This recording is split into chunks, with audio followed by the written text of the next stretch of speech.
Şey, 1 kilo 8 diye ki 1 kilo 8 yolu böyle. Bunun papağanlarına sen yiyorsun, şimdi saçıyor. Bak bunu. Maya buldu. Narin oldu da adı. Narin. Şu narin bala. Şu. O mu şu? Kanada'da tanış geldi buralar şimdi. Yok. Zaten geleni yapıp Biraz isteğe düşük değil mi dünya mı? Yüreğim gibi de bu uşakların gücü. Allah sağ ol. İşte. Yaxşıdır her şey. Yemeği falanı. Çəkisi nə qədər olur? 4 kilo olmuş. Ay maşallah. 4 kiloya da çatmayacaq özü.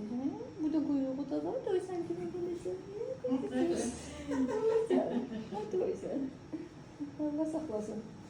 Nə qədər bir əziyyət çəkib də.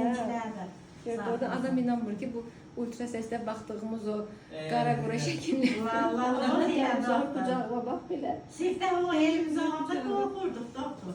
Deyirdik baş sıcaq olmuş. Ancaq küvizə zada düşmədi də. Kilo 800 oldusa da düşmədi. İndi səni paylaşacağım səhifədə. 4 kilo olandan sonra paylaşmaq olar.